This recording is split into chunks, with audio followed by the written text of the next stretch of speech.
Saludos amigos y hermanos de Advenimiento TV y de Radio Advenimiento. Les saluda su amigo y hermano John Lopera y es un placer saludarles en esta hora y compartir algo de la palabra del Señor. Vamos a comenzar en el día de hoy una serie nueva que hemos titulado La unión que Dios aprueba. Estamos saludándoles a cada uno de ustedes, a nuestros amigos y hermanos en el área de Dallas y también a nuestros amigos y hermanos en el área de Houston, donde se está transmitiendo esta programación. Nos alegra que nos estén acompañando. Esperamos de que estos mensajes sean de mucha ayuda espiritual para cada uno de nosotros y podamos darnos cuenta a través de ellos de los eventos que se están llevando a cabo en este tiempo y cuán cerca nosotros estamos de la segunda venida de nuestro Señor Jesús. Pero antes de que comencemos o antes de dar inicio a esta programación, me gustaría que me acompañasen, si fuera posible, a través de una palabra de oración. Yo voy a arrodillarme y ustedes pues me gustaría que orasen con este servidor. Querido Padre Celestial, en esta hora nos sentimos felices de estar aquí en estas cámaras y en este estudio transmitiendo este programa para esta teleaudiencia y esta radioaudiencia de Advenimiento TV y de Radio Advenimiento. Gracias por este ministerio que el único propósito es proclamar la verdad presente para este tiempo del fin. Agradecemos, Señor, por la oportunidad que nos da de poder presentar su palabra en esta hora. Invitamos su presencia, que sea el Espíritu Santo el que nos hable a través de ella, nos dirija en esta programación y usted pueda bendecir a cada uno de nuestros amigos, televidentes y también radio oyentes que están sintonizando esta programación, donde quiera que se encuentren en estos momentos, y también por aquellos que nos están sintonizando vía live stream o por YouTube o por el canal de la verdad presente. Donde quiera que se encuentren, queremos pedir una bendición por cada uno de ellos también. Gracias, Padre. Pedimos todas estas bendiciones y se lo agradecemos en el bendito nombre de nuestro Señor Jesús. Amén. Queremos comenzar esta nueva serie que la hemos titulado La unión que Dios aprueba, pero hoy vamos a sentar una base para así poder entender los siguientes temas que estaremos presentando en nuestras próximas intervenciones. Y le hemos dado un subtítulo al tema de esta hora, es la desaparición del protestantismo. Muy importante, se está hablando mucho acerca de el protestantismo en este tiempo en que estamos viviendo, en estos últimos días. ¿Y qué significa la desaparición del protestantismo? Porque hoy, dentro de los círculos religiosos y en las diferentes iglesias del cristianismo moderno, se dice que ya no hay protestantes. Pero bien, vamos a hablar un poco acerca de eso más adelante y vamos a ampliar ese punto tan importante en nuestros próximos temas. Pero vamos a entrar de lleno a la disertación de este mensaje leyendo unos textos bíblicos que se encuentran en el libro de Apocalipsis. Apocalipsis, el capítulo 13 y los versículos 14 y 15, que son textos que tal vez ustedes conocen, son muy familiares para nosotros. Los hemos estudiado anteriormente, hemos estudiado esta extraordinaria profecía contenida en el capítulo 13 del libro de Apocalipsis. Y dice así Apocalipsis 13, versículo 14, y engaña a los moradores de la tierra con las señales que se le ha permitido hacer en presencia de la bestia. ¿Quién es la que va a engañar? Bueno, en profecía bíblica es la imagen de la bestia que representa el protestantismo apóstata de los Estados Unidos. Mandando a los moradores de la tierra, o sea, los ciudadanos de Estados Unidos, que le hagan imagen a la bestia que tiene la herida de espada y vivió. O sea, a esa primera bestia de Apocalipsis 13, versículo 1, que representa en profecía bíblica al sistema político religioso Roma papal. Sigue diciendo el versículo 15 de Apocalipsis 13, y se le permitió infundir aliento, o sea, vida, a la imagen de la bestia, para que la imagen hablase e hiciese matar a todo el que no la adorase.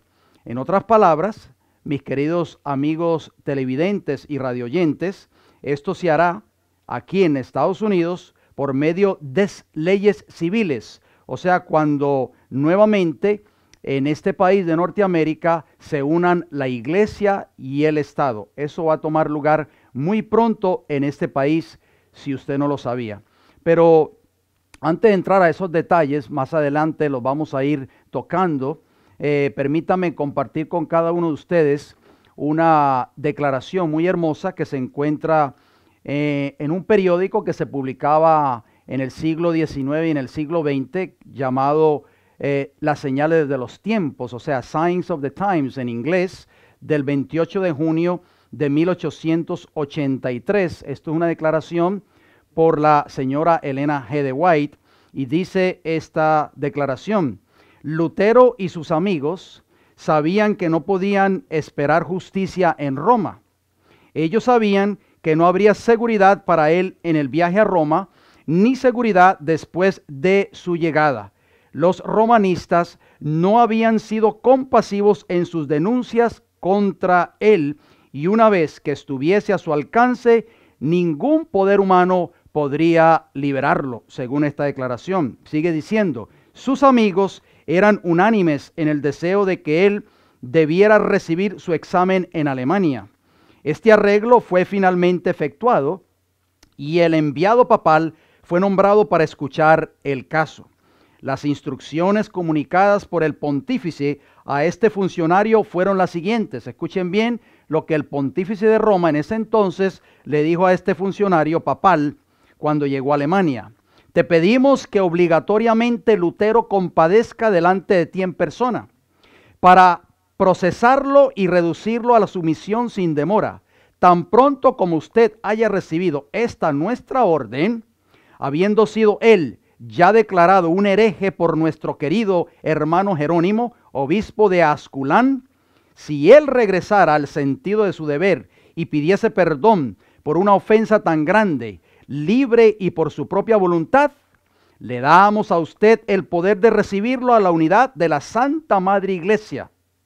Si él persiste en su terquedad, sigue diciendo esta declaración, y usted fracasa en obtener posesión de su persona, o sea, le estaba diciendo el obispo de Roma a este funcionario papal, le damos el poder para proscribirlo en todos los lugares de Alemania y a desechar, a maldecir y a excomulgar a todos los que estén unidos a él, y a ordenar a todos los cristianos que eviten su sociedad.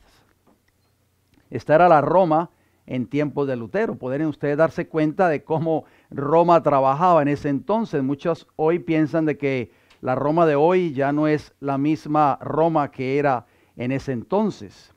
Pero la mayoría de los cristianos hoy saben muy poco acerca de la Reforma Protestante de los años 1500 y cómo los principios bíblicos, abrazados por hombres y mujeres y niños valientes en el pasado, ayudaron a moldear, oigan bien, las libertades que hoy disfrutan los Estados Unidos de Norteamérica.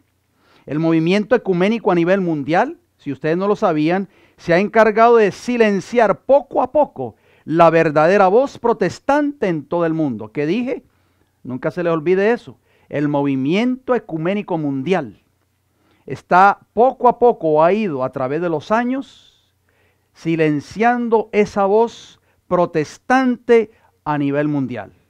Los principios fundamentales defendidos en la protesta original se encuentran entre los documentos más gloriosos que jamás se hayan escrito.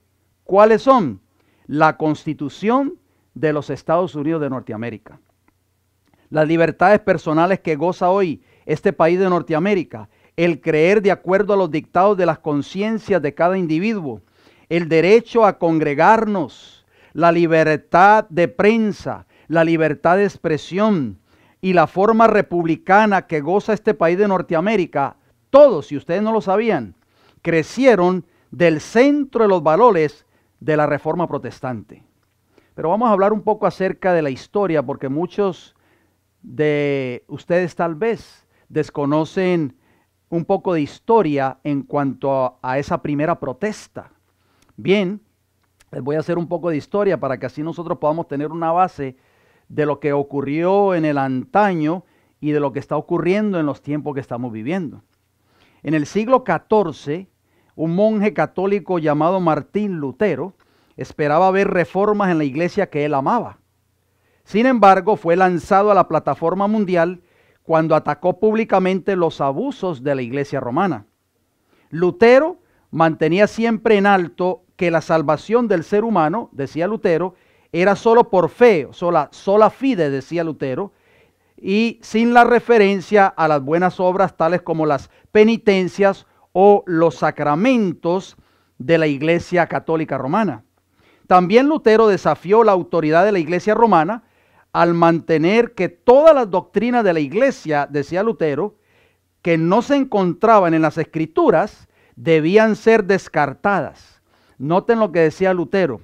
Sola Escritura, decía él, o sea, solo Escritura, o sea, solo la Biblia. Estos principios, amigos y hermanos, formaron parte de su protesta en contra de la Iglesia de Roma. Cuando Martín Lutero fue llevado a compadecer ante la dieta, o sea, ante la asamblea, por causa de su protesta por los abusos y las falsas doctrinas de la supuesta madre iglesia, Martín Lutero respondió de esta manera: a menos que yo sea convencido por las Escrituras o por mi claro raciocinio, porque yo no confío ni en el Papa ni en los concilios, siendo que es bien conocido que a veces ellos han errado y se han contradicho ellos mismos, estoy sujeto a las Escrituras que he citado. Y mi conciencia está cautiva por la palabra de Dios. No puedo, dijo Lutero, y no me retractaré de nada, porque no es seguro ni correcto el ir en contra de la conciencia. Que Dios me ayude, dijo este hombre valiente, y terminó con un amén. Aquí vemos los principios por los que Lutero estaba dispuesto a morir. Número 1, la Biblia como la única regla de fe.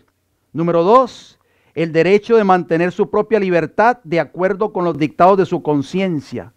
Yo les hago una pregunta. ¿Suena esto familiar, amigos y hermanos? Debería, ya que la Constitución de los Estados Unidos de Norteamérica garantiza estos dos mismos principios: la libertad civil y la libertad religiosa. Desafortunadamente, las libertades concedidas en la Constitución de los Estados Unidos no son vistas muy favorables, oigan bien, para el progreso de todos. Voy a citarles a ustedes las palabras de un profesor de leyes católicas de la Universidad Jesuita de Georgetown, llamado Louis Michael Seidan. Noten lo que este hombre escribió en el New York Times del 30 de diciembre del año 2012. Dijo él: al tambalearse esta nación, o sea, los Estados Unidos, al borde de un caos fiscal, los observadores están llegando a la conclusión de que el sistema de gobierno norteamericano está roto. Pero casi nadie culpa al ofensor. Nuestra insistencia en la obediencia a la Constitución, oigan lo que este hombre está diciendo. O sea, él está diciendo que el gobierno de Estados Unidos sigue insistiendo en la obediencia a la Constitución con sus perversas provisiones arcaicas de idiosincrasia y categóricas. Nuestra obsesión con la Constitución nos ha ensillado en un sistema político disfuncional, nos ha mantenido debatiendo asuntos divisivos y ha inflamado nuestros discursos públicos. Interesante. Y déjeme decirle que este no es la voz de alarma de una sola persona.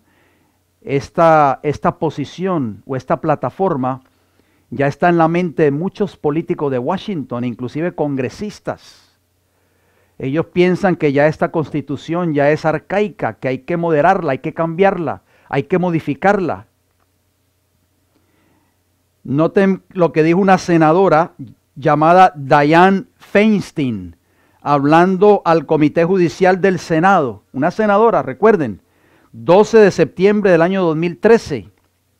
No hace mucho, dijo esta mujer, se refirió a la primera enmienda de la Constitución como que era un privilegio especial.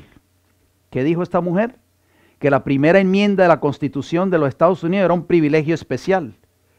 Recuerden que los padres de esta nación, o sea, de los Estados Unidos, reconocían que si los ciudadanos creían que los derechos como individuos venían del gobierno y no del creador, entonces nuestros derechos llegarían a convertirse en un privilegio especial, sin sentido, como se refería a la senadora Feinstein. O sea, lo que esta senadora quiso decir es que los derechos de la Constitución le deben de pertenecer al gobierno de los Estados Unidos, como un derecho especial o como un privilegio especial. Pero no, esos derechos que fueron establecidos por los padres de esta gran nación, ¿vinieron de quién? De parte del Señor. Los sistemas totalitarios modernos, tales como el comunismo, los nazis allí en Alemania, el marxismo o la Unión Soviética, son sistemas colectivos de privilegios sin el derecho del individuo, si ustedes no lo sabían. Todo, incluyendo la vida misma, es considerado un privilegio especial, poseído por el gobierno. Es muy fácil identificar el ateísmo, el comunismo y el socialismo como enemigo de nuestra república, ¿verdad? Pero cuán difícil es discernir un enemigo vestido de ropas religiosas.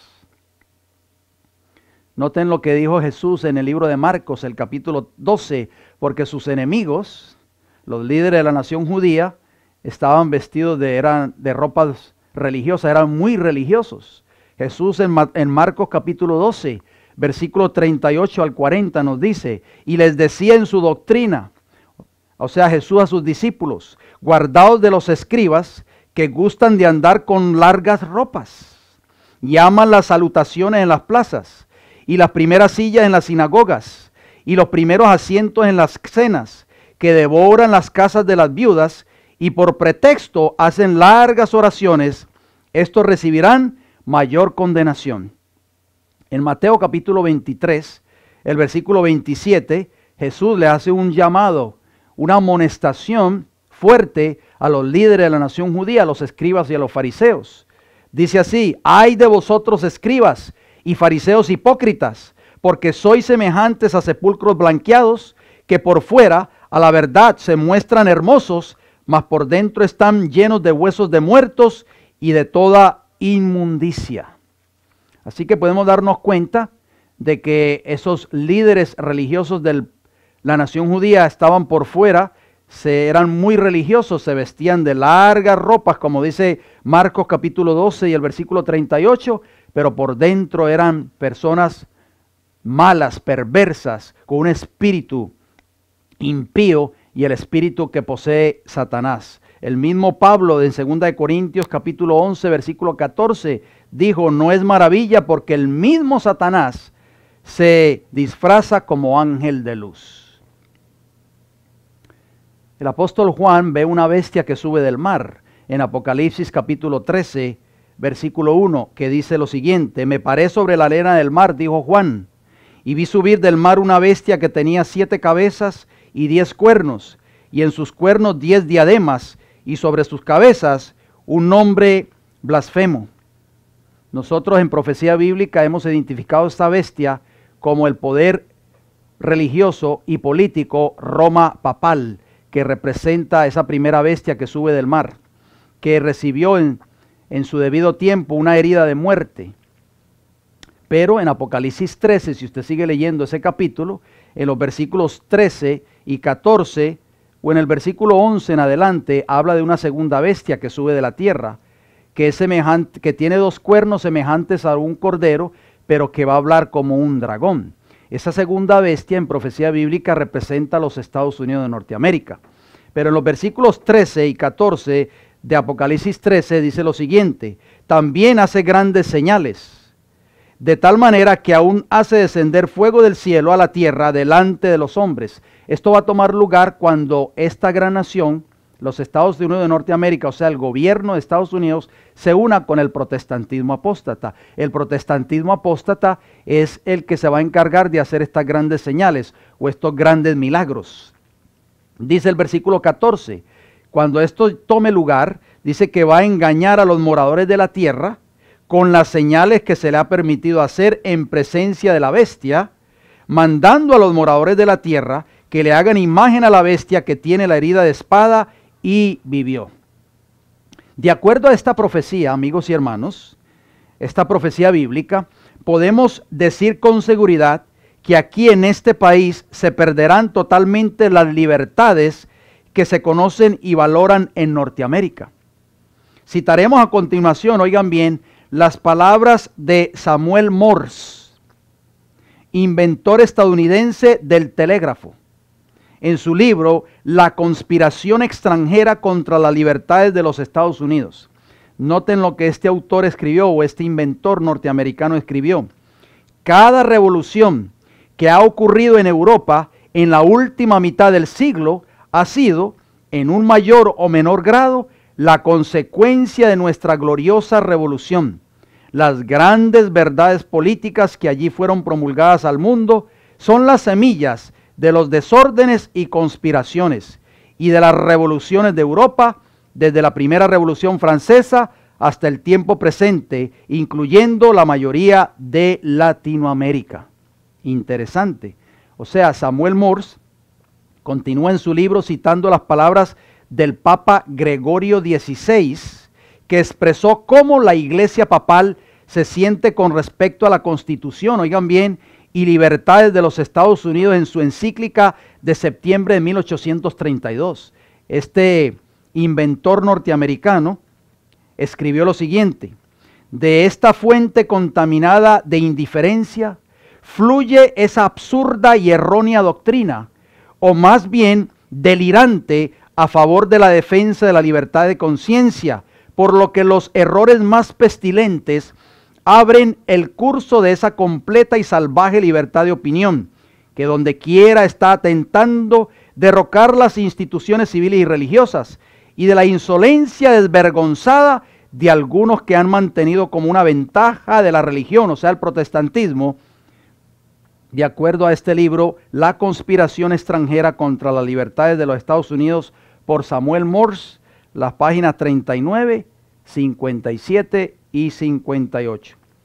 Hay un hermoso libro que también nosotros queremos citar, que se llama El conflicto de los siglos. En la página 621 dice lo siguiente: el Papa Pío IX, en su encíclica del 15 de agosto de 1854, dijo: las doctrinas o extravagancias absurdas y erróneas en favor de la libertad de conciencia son uno de los errores más pestilentes, una de las pestes que más se debe temer en un Estado. El mismo Papa, en su encíclica del 8 de diciembre de 1864, anatematizó a los que sostenían la libertad de conciencia y de cultos, como también a cuantos aseveran que la Iglesia no puede emplear la fuerza. Si ustedes escuchan estas declaraciones, podemos darnos cuenta de que desde un principio la Iglesia de Roma ha odiado los principios de la Constitución de los Estados Unidos de Norteamérica. Esos dos grandes pilares que defienden su libertad religiosa y su libertad civil, Roma los detesta. Y Roma hará todo lo posible por tumbar esas dos grandes columnas o dos grandes pilares, si usted no lo sabían. Y usted dirá, ¿cómo usted lo sabe? ¿Dónde lo leyó? Bueno, lo leemos en la palabra del Señor. Apocalipsis capítulo 13, vamos a ver qué nos dice los versículos 2 y 3. Y la bestia que vi era semejante a un leopardo, y sus pies como de oso, y su boca como boca de león. Y el dragón, ¿quién? El dragón, ¿quién es el dragón? De acuerdo a Apocalipsis capítulo 12, versículo del 7 al 9, el dragón es Satanás. El dragón le dio su poder y su trono y grande autoridad. O sea, el poder que esta bestia ha de tener y que va a ejercer en el tiempo del fin, no es un poder de un gobierno civil. Ese poder viene directamente del gran dragón, que es Satanás. Versículo 3 de Apocalipsis 13. Y vi una de sus cabezas como herida de muerte, pero su herida mortal fue sanada, y se maravilló toda la tierra en pos de la bestia.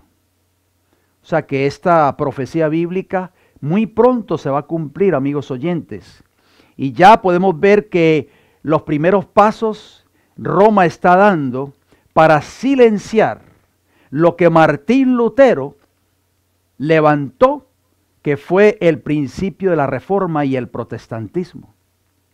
Nosotros ahora, a través de esta serie de mensajes, nos vamos a dar cuenta de que poco a poco Roma papal es representado por la bestia que sube del mar con 7 cabezas y 10 cuernos de Apocalipsis 13:1, está tumbando o está socavando las bases del protestantismo y finalmente socavará las bases de esta gran nación de Norteamérica, que es la libertad civil y la libertad religiosa. Vamos a citar a continuación, oigan bien, a un ex sacerdote católico llamado Charles Chiniquy, en su libro 50 años en la Iglesia de Roma, donde él sacude los fundamentos de la Iglesia de Roma como lo hizo Martín Lutero. Chiniquy revela que los principios fundamentales del catolicismo están en guerra contra la Constitución de los Estados Unidos, si usted no lo sabía. Vamos a citar algunos párrafos de este extraordinario libro, 50 años en la Iglesia de Roma. Dice así: mucho antes de que fuera ordenado sacerdote, dice Charles Chiniquy, yo sabía que mi iglesia era el enemigo implacable de esta república, o sea, los Estados Unidos. Mis profesores de filosofía, historia y teología habían sido unánimes en decirme que los principios y las leyes de la Iglesia de Roma son absolutamente antagónicos a las leyes y principios que son las piedras del fundamento de la Constitución de los Estados Unidos. Increíble. Muchos de nosotros tal vez no sabíamos esto. El primer principio, sigue diciendo este autor, más sagrado de la Constitución de los Estados Unidos es la igualdad de todo ciudadano delante de la ley. Pero el principio fundamental de la Iglesia de Roma es la negación de esa igualdad. Número 2. La libertad de conciencia proclamada por los Estados Unidos es el principio más sagrado que todo ciudadano norteamericano tiene que apoyar a un precio de su sangre. Pero todos los papas y concilios de Roma declaran que la libertad de conciencia es algo sumamente ateo, inmundo y diabólico, que todo buen católico debe aborrecer y destruir a toda costa. ¿Qué les parece a ustedes? Número 3. Sigue diciendo Charles Chiniquy en su libro 50 años en la Iglesia de Roma. La Constitución norteamericana asegura la independencia absoluta del poder civil del poder eclesiástico, o sea, separación de iglesia y Estado. Pero la Iglesia de Roma declara por medio de todos sus pontífices y concilios que semejante independencia es una impiedad y rebelión contra Dios.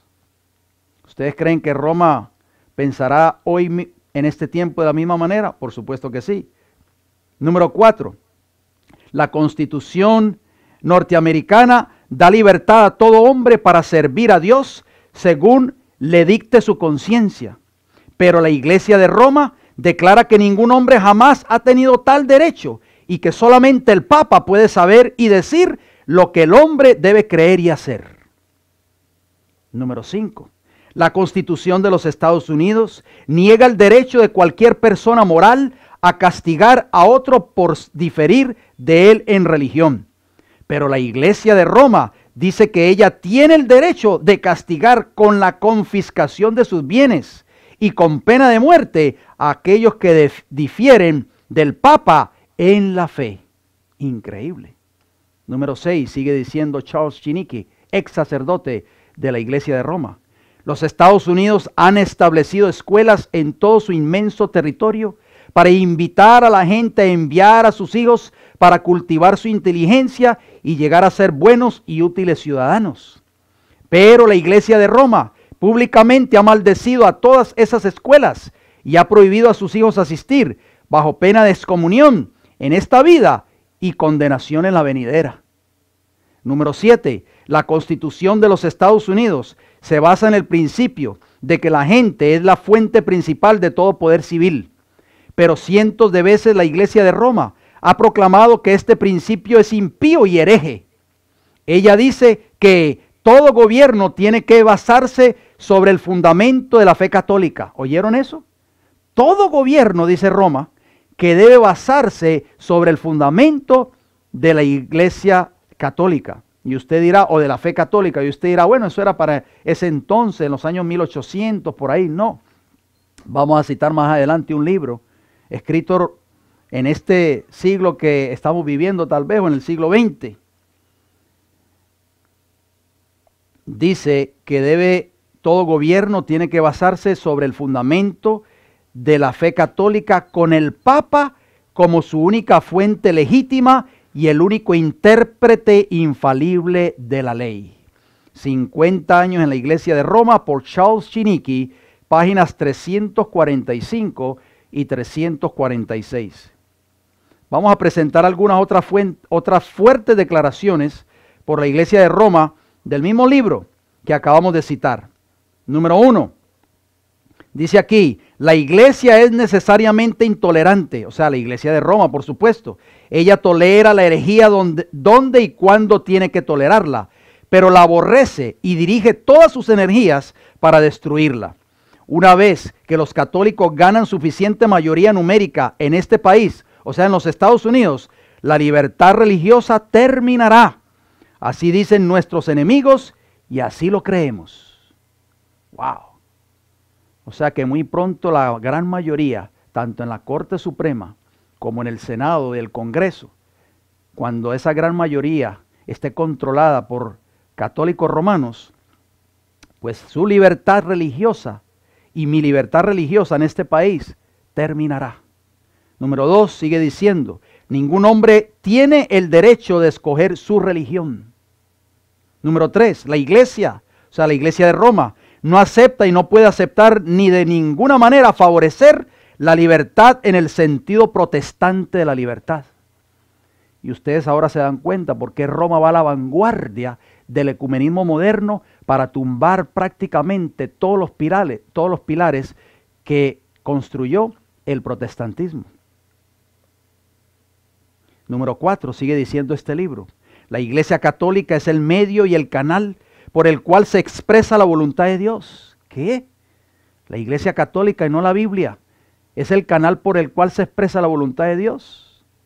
Mientras el Estado, o sea el gobierno, tiene derechos, los tiene solamente en virtud de y con permiso de la autoridad superior. Y esa autoridad se expresa solamente por la Iglesia Católica. Número 5, el protestantismo no tiene ni tendrá ningún derecho donde el catolicismo haya triunfado. Número 6, fue propuesto que todas las creencias religiosas fueran libres y su adoración practicada públicamente. Pero nosotros, o sea, los católicos, apostólicos y romanos, de acuerdo a este libro, hemos rechazado este artículo por estar contrario a los cánones y concilios de la primera Iglesia Católica. Esto lo dijo el Papa Pío VII en su encíclica de 1888. Él habla de una ley canónica. La ley canónica, si ustedes no lo sabían, al igual que la Constitución de los Estados Unidos, está en efecto hoy. Así como los principios de la libertad religiosa mantenidos por los protestantes siguen siendo condenados hoy. Aunque las citas antes citadas que acabamos de leer son del siglo XIX, no significa que no tienen valor, ya que Roma nunca cambia. Esto significa que estos planes llevan tomando lugar hace más de 150 años, si ustedes no lo sabían. No crean que estos planes llevan tomando lugar hace 5 o 6 años atrás, no, hace más de un siglo. Roma ahora está más cerca de su objetivo que nunca, que cuando estas declaraciones fueron escritas originalmente. Voy a leerles una hermosa declaración que se encuentra en otro periódico publicado en el siglo XIX, en el siglo, parte del siglo XX, llamado la Review and Herald, una declaración de la sierva del Señor, Elena G. White. Noten lo que ella escribió. Escuchen bien esta declaración inspirada. No podemos ver cómo la Iglesia romana puede exonerarse de la acusación de idolatría. Y esta es la religión que los protestantes están comenzando a considerar tan favorablemente y que eventualmente, oigan bien, se unirá con el protestantismo. Estas palabras fueron dichas en el año 1886 y las estamos viendo ahora en este tiempo en que ustedes y yo nos ha tocado vivir. Sigue diciendo esta cita inspirada. Sin embargo, oigan bien, esta unión no ocurrirá por un cambio en el catolicismo. No es el catolicismo que va a cambiar. Porque Roma, dijo ella, nunca cambia. Pretende ser infalible. Quien cambiará será el protestantismo. La adopción de su parte de ideas liberales lo pondrá en una posición en la cual pueda estrechar la mano del catolicismo. Vuelvo y repito, de Review and Herald, 1 de junio del año 1886. No sé si alguno de ustedes tiene un libro llamado Las llaves de esta sangre, escrito por un autor ex jesuita y es profesor del Instituto Bíblico Pontificio en el Vaticano, llamado Malachi Martin. Noten lo que este autor escribió, y esto lo vamos a leer porque recuerden la cita que leímos en el libro 50 años en la Iglesia de Roma por Charles Chiniquy, donde nos decía que ningún gobierno o que todo gobierno tiene que basarse sobre el fundamento de la fe católica. Mire lo que este autor escribió, Malachi Martin. Dice así: Juan Pablo II dijo, o sea, el Papa Juan Pablo II, cuando estaba vivo, dijo: ningún sistema político es viable. La palabra viable quiere decir que se pueda llevar a cabo. O sea, ningún sistema político se puede llevar a cabo a menos que esté basado sobre la espiritualidad de una genuina creencia religiosa en Dios y en Cristo. Ninguna creencia religiosa es viable a menos que esté profundamente involucrada en sistemas políticos. O sea, aquí prácticamente este autor está hablando de una unión de iglesia y Estado. ¿Están viendo? Sigue diciendo este libro, Las llaves de esta sangre. Sin embargo, en su expresión más específica, Juan Pablo II insiste en que los hombres, oigan bien, o sea, el mundo en general, no tienen una esperanza firme de crear un sistema geopolítico viable, oigan bien, a menos que sea sobre la base del cristianismo católico romano. Las llaves de esta sangre, página 494. Así que podemos darnos cuenta, la sierva del Señor no se equivocó, amigos televidentes y amigos oyentes, cuando dijo que Roma nunca cambia. Esas citas que leímos en el libro 50 años en la Iglesia de Roma por Charles Chiniquy, todavía hoy siguen vigentes. Y podemos darnos cuenta que Juan Pablo II dijo que ningún sistema político o geopolítico viable puede estar firme a menos que sea sobre la base del cristianismo católico romano. Vamos a citar otra página más de este libro, Las llaves de esta sangre, pero la página 456. Noten lo que este autor, Malachi Martin, escribió. Como Gorbachev sabe, o sea, Gorbachev fue el líder de la ex Unión Soviética, la meta de Juan Pablo II es una estructura geopolítica para la sociedad de las naciones, oigan bien, para el mundo, diseñada y mantenida de acuerdo con los planes éticos y lineamientos doctrinales del cristianismo.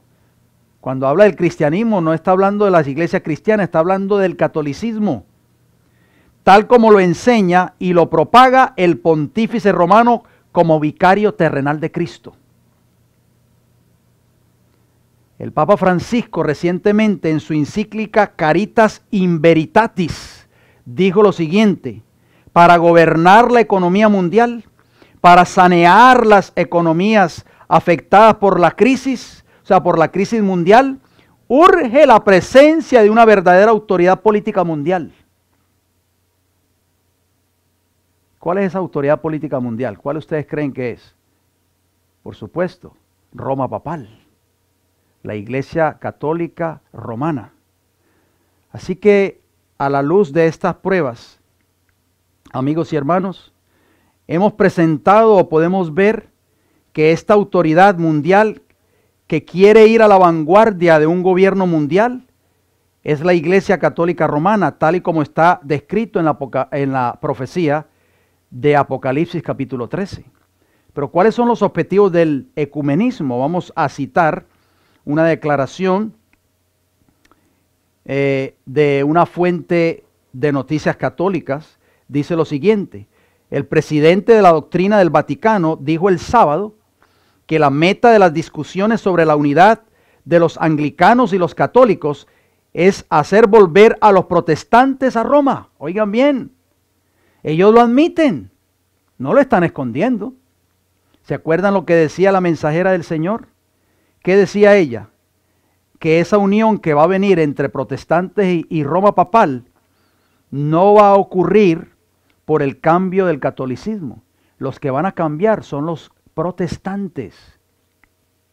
Sigue diciendo esta cita. El cardenal William Levada, prefecto de la Congregación para la Doctrina de la Fe, dijo en una cena en Kingston ante alrededor de 300 personas, oigan bien lo que este hombre dijo, que la unión con la Iglesia Católica es el objetivo del ecumenismo. Al menos nosotros así lo expresamos. Con todo, el mismo proceso del movimiento hacia la unidad realiza un cambio en las iglesias. La Iglesia Católica es enriquecida cuando otro grupo suma su manera de dar culto, aunque se apuró por agregar, esto no concierne a ningún elemento esencial de santificación o de la verdad. Estos ya son provistos por Cristo a la Iglesia, o sea, la Iglesia Católica. Sigue diciendo, la unión visible con la Iglesia Católica no significa absorción en lo más grande, como se perdería una cucharada de azúcar en un galón de café. En lugar de esto, la comparó a una orquesta con todos los instrumentos sintonizados, con el piano, todos tocando las mismas notas de claridad doctrinal, el sonido bello y atractivo de la palabra de Dios. Hay un decreto, si ustedes no lo sabían, llamado Unitatis Redintegratio, sobre el ecumenismo, promovido por el Papa Francisco y por Roma. ¿Y cuáles son los puntos importantes o esenciales de este decreto? Escuchen bien. Número 1, promover la restauración de la unidad entre todos los cristianos, no algunas iglesias cristianas. Entre todos los cristianos es uno de los fines principales que se ha propuesto el Sacrosanto Concilio Vaticano II, puesto que única es la iglesia fundada por el Señor, refiriéndose a la iglesia de Roma, por supuesto, aun cuando son muchas las comuniones cristianas que se presentan a los hombres como la herencia de Jesucristo. Todos se confiesan discípulos del Señor, o sea, todos dicen ser discípulos de Cristo, todos dicen ser cristianos, pero sienten de modo distinto y siguen caminos diferentes, como si Cristo mismo estuviera dividido. Sigue diciendo este decreto. Con todo, el Señor de los tiempos, que sabía y pacientemente prosigue su voluntad de gracia para con nosotros los pecadores, en nuestros días se ha empezado a infundir con mayor abundancia en los cristianos separados entre sí la compunción de espíritu y el anhelo de unión. Esta gracia ha llegado a muchas almas dispersas por todo el mundo, e incluso entre nuestros hermanos separados ha surgido por el impulso del Espíritu Santo, según Roma, un movimiento dirigido, oigan bien, dirigido a restaurar la unidad de todos los cristianos. En este movimiento de unidad llamado ecuménico, o sea, ecumenismo, participan los que invocan al Dios Trino y confiesan a Jesucristo como Señor y Salvador. Y esto lo hacen no solamente por separado, sino también reunidos en asambleas en las que conocieron el Evangelio y a las que cada grupo llama iglesia suya y de Dios. Casi todos, sin embargo, aunque de modo diverso, suspiran por una iglesia de Dios única y visible, que sea verdaderamente universal y enviada a todo el mundo para que el mundo se convierta al Evangelio. No se convierta al Evangelio, se convierta a la iglesia de Roma o a la iglesia católica y se salve para la gloria de Dios. ¿Cuál es la relación de los hermanos separados con la iglesia católica? Dice aquí, sigue diciendo este decreto Unitatis Redintegratio.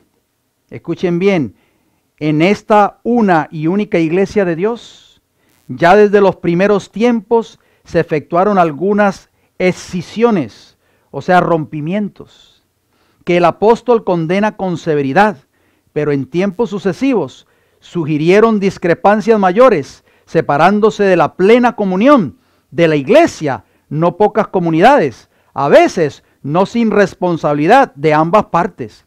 Si ustedes escuchan bien el lenguaje de este decreto está diciendo que hay solo una iglesia verdadera. Es la única iglesia de Dios, o sea, la iglesia católica, apostólica y romana. Y que todas estas otras iglesias o comuniones cristianas se han separado de esta iglesia verdadera. Pero noten cómo se sigue diciendo, pero los que ahora nacen y se nutren de la fe de Jesucristo dentro de esas comunidades no pueden ser tenidos como responsables del pecado de la separación, y la iglesia católica los abraza con fraterno respeto y amor, puesto que quienes creen en Cristo y recibieron el bautismo debidamente quedan constituidos en alguna comunión, aunque no sea perfecta, con la iglesia católica.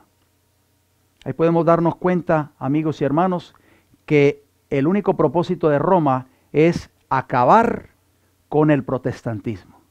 Y lo está logrando, ¿saben a través de qué? A través del ecumenismo, a través de esa unión ilícita. Por eso el tema de mañana vamos a comenzar a hablar de esa unión que Dios aprueba. Así que les invitamos de que nos sintonice, usted no se lo puede perder.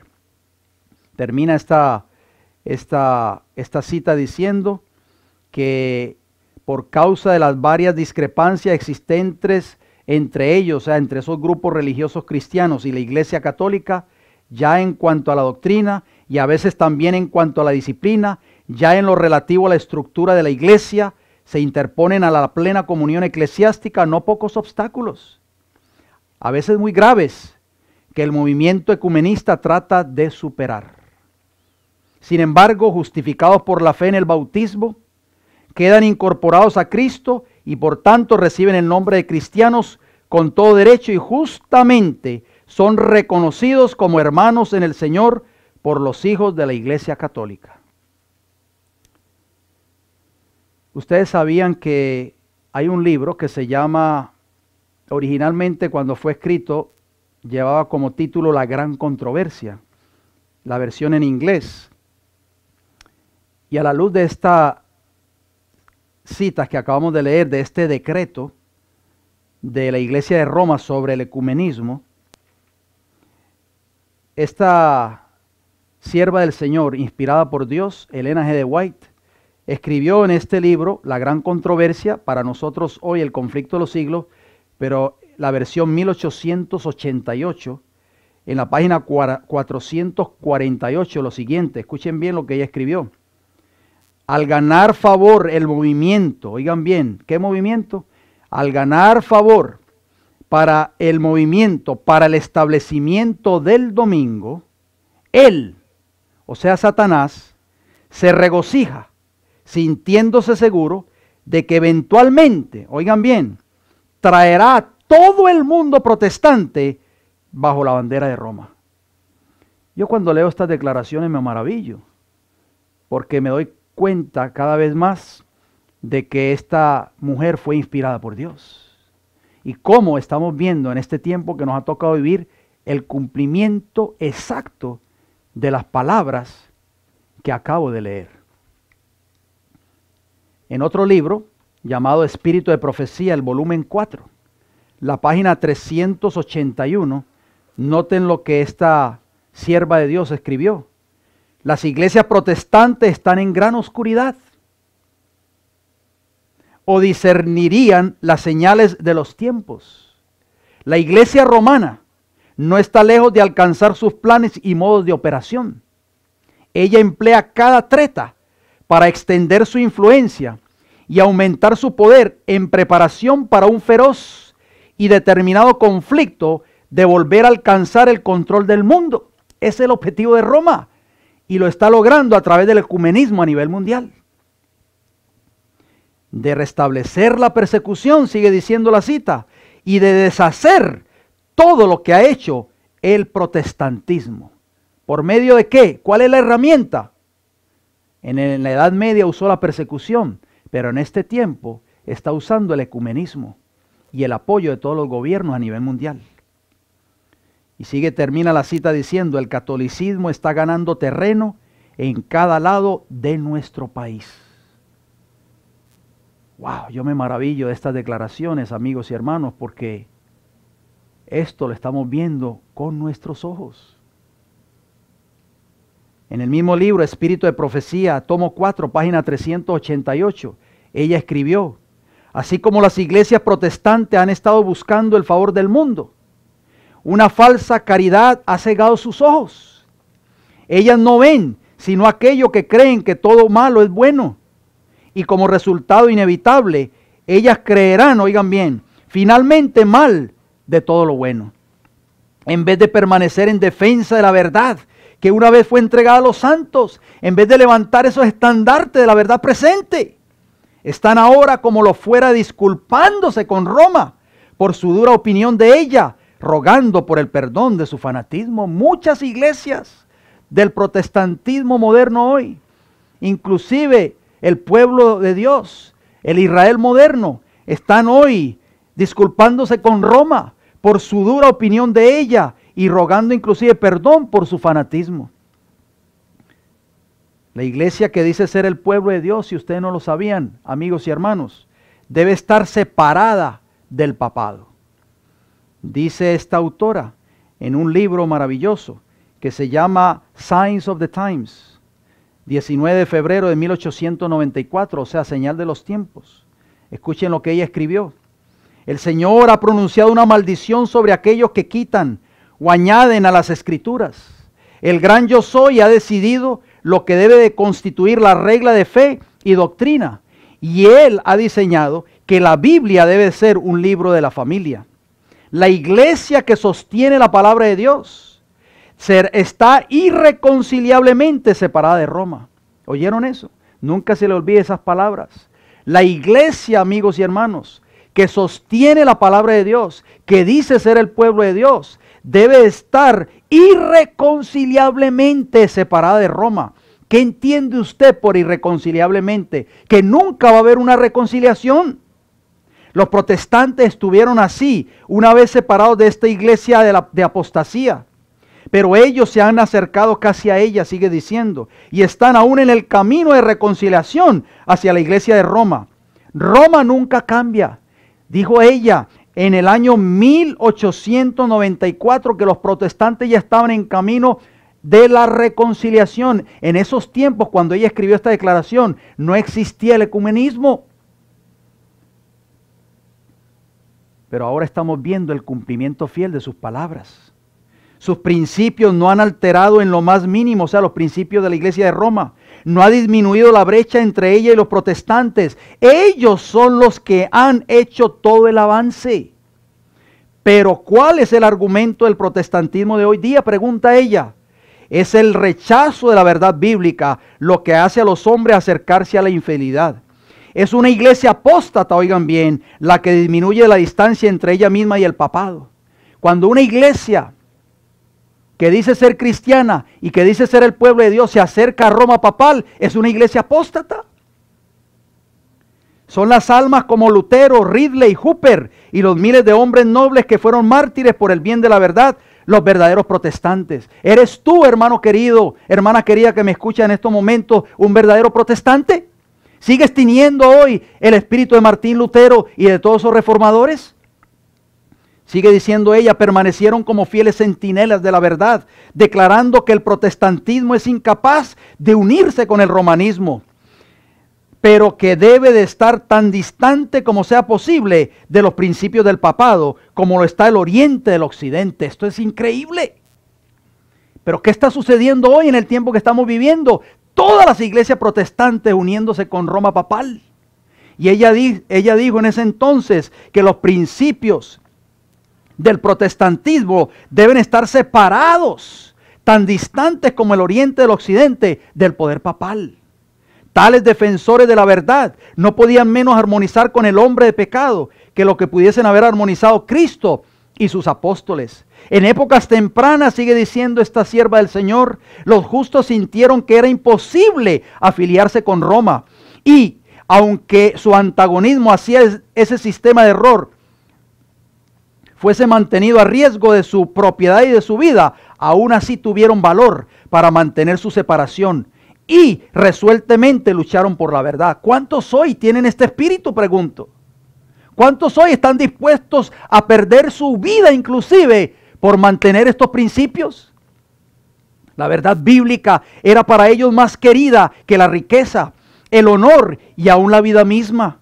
No podían soportar ver la verdad sepultada debajo de un montón de superstición y una sofistería mentirosa.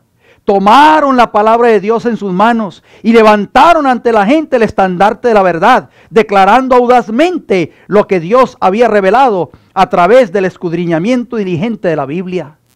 ¿Cuántos protestantes hoy han negado la autoridad de las Escrituras y se han unido a través de uniones ilícitas con Roma papal? Ellos murieron las muertes más crueles por su fidelidad a Dios, pero por su sangre compraron para nosotros, ¿qué cosa? Las libertades y privilegios que muchos que pretenden ser protestantes están fácilmente cediéndolos al poder del mal. Ustedes y yo gozamos de esos privilegios hoy gracias a estos hombres y mujeres que dieron su vida por estos estandartes, por esta libertad, por la palabra de Dios. Termina esta declaración diciendo, pero ¿cederemos estos privilegios que tan caro han sido comprados? ¿Ofreceremos insultar al Dios del cielo después de que Él nos ha liberado del yugo romano? ¿Y otra vez nos colocaremos en la esclavitud para con este poder anticristiano? ¿Probaremos nuestra degeneración al ceder nuestra libertad religiosa, nuestro derecho a adorar a Dios de acuerdo con los dictados de nuestra propia conciencia? Oh, mis queridos hermanos, ¿qué harás tú en el día de hoy? Quizás estas palabras suenen fuertes, pero nosotros tenemos que predicar un mensaje directo en este tiempo del fin. Termino con una declaración final, contenida en un libro que se llama Maranata, el Señor viene. La página 114. Noten lo que esta misma autora, esta mujer inspirada por Dios, escribió. Juan el Bautista declaró su mensaje sin tener que recurrir a argumentos complicados o teorías sutiles. Sorprendente y severa, pero llena de esperanza, su voz se escuchaba en el desierto diciendo, arrepentíos, porque el reino de los cielos se ha acercado. Mateo capítulo 3, versículo 2. Con un poder nuevo y extraño, conmovía a la gente. Cuando las personas oyen estos mensajes, dicen, es un poder extraño, es un poder raro, nuevo. En esta época, sigue diciendo ella, la nación entera se conmovió con el mensaje de Juan. Las multitudes acudían al desierto. En esta época, oigan bien, precisamente antes de la segunda venida de Cristo en la nube del cielo, debe hacerse una obra como la de Juan. Tú y yo hemos sido llamados a hacer esa obra hoy en este tiempo, antes de que Cristo venga. Dios llama a hombres para que preparen a un pueblo que permanezca de pie en el gran día del Señor.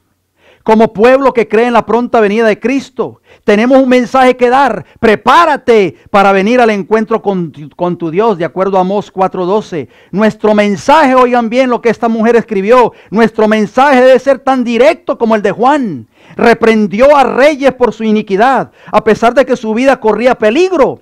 No vaciló en declarar la palabra de Dios. Con la misma fidelidad debemos hacer ahora nuestra obra. ¿Qué estás haciendo tú? ¿Qué estoy haciendo yo? Dice que debemos con esa misma fidelidad de Juan hacer esta obra en este tiempo que nos ha tocado vivir. A fin de dar un mensaje como el de Juan, debemos tener una experiencia espiritual semejante a la suya. Debe hacerse en nosotros la misma obra. Debemos contemplar a Dios y al contemplarlo perder vista del yo. Oh, mi hermano y amigo que me escucha en esta hora, yo hago un llamado para ti hoy. ¿Estarás dispuesto a estar de parte de Dios y de la justicia en este tiempo que nos ha tocado vivir? ¿Estarás dispuesto tú a estar de parte de Dios y de su palabra? Dios está llamando a hombres y mujeres como tú en esta hora. Hombres y mujeres que nos unamos como un ejército poderoso para hacer un último llamado de misericordia a este mundo que perece en el pecado y en la iniquidad. El Señor está levantando un ejército de hombres y mujeres como Martín Lutero, como todos esos grandes reformadores, como Juan el Bautista, para dar un último pregón a un mundo que perece, un último mensaje de advertencia para esta tierra.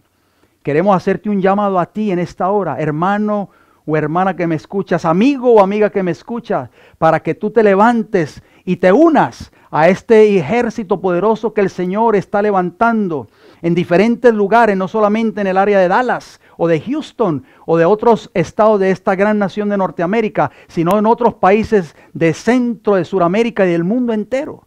El Señor te llama a ti ahora para que levantes ese estandarte de la verdad presente y pueda hacer un llamado fuerte, un llamado final de advertencia para un mundo que perece. ¿Estarás tú dispuesto a unirte a la unión que Dios aprueba o a la unión que Dios desaprueba a través de la falsa unión promovida por Roma, que es el ecumenismo moderno? El ecumenismo moderno está tumbando todos los pilares que con sangre los reformadores del antaño levantaron. Que Dios te bendiga, que Dios nos ayude a ser fieles hasta que Cristo venga, fieles a su palabra, fieles al mensaje que Él nos ha dado para este tiempo del fin. Vamos a terminar con una palabra de oración. Querido Padre Celestial, gracias Señor por su palabra. Gracias Padre porque su palabra es poder.